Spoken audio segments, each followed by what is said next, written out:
عشان احنا في المصيف بيبقى معانا موبايل طول الوقت وعايزين نتصور ونوثق اللحظات الحلوه دي، بس ممكن فعلا ناس تبقى قاعده جنبي ومتضايقين او قلقانين ان انا مثلا يطلعوا معايا في الصوره، طبعا انا كده بقتحم خصوصيتهم. اكيد. ازاي اتصرف بالموبايل على البحر؟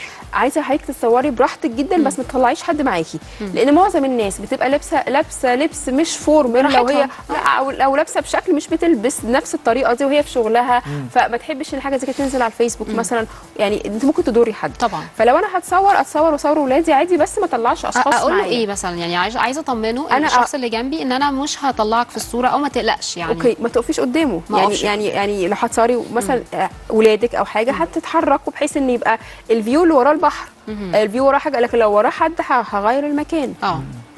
وهو من حقه على فكره. لكن لو لقيته بيبص لي وخايف ممكن اروح اقول له ما تقلقش حضرتك انا هبعد، او الصوره انت مش هتطلع في الصوره، او الحاجات دي. وممكن لو حسيت ان هو متضايق، ممكن حتى لو صورت اوريله ان هو مش طالع في الصوره، بس الاسهل بدل يعني نتجنب ان الموقف ده اصلا يحصل. ده حقيقي، لانه بيضايق جدا، بيضايق طبعا، وبيعمل ساعات مشاكل كبيره دي جدا. حقيقه. ان حد يبقى بيصور وانا مثلا مراتي جنبي، فانا متخيل ان هو صور ومراته طلعت في الصوره، فهقوم اعمل مشكله، الموضوع هيكبر. هي للاسف بتحصل فعلا، بنبقى قاعدين في اماكن كتيره الاقي الفلاش ضرب في وشي مثلا، انا قاعده في ترابيزه قدام الناس اللي قاعده بتصور، فببقى متخوفه فكره انه هل انا طلعت في الصوره ولا لا، مش عشان حاجه، بس هي فكره اقتحام خصوصيه اللي على فكره عادي جدا ان انت تقوم قايله بعد اذنك ممكن اشوف بس الصوره. طبعا حقك، انا مش حابب اطلع دي حريتك الشخصيه، حقك طبعا. ده مش ما اعتقدش ان هو لا خالص، بالعكس يعني انا بعمل كده بصراحه، وده حق حضرتك طبعا. لان هو كمان الاتيكيت بيحافظ على حقوق، يعني انا ابقى ذوق ولطيف مع الناس، وفي نفس الوقت ليا بوردر وليا لاينز وليا حدود، مش عشان ابقى انا بفهم في الاتيكيت الناس تقتحم خصوصيتي وتحرجني وما اعرفش اتكلم.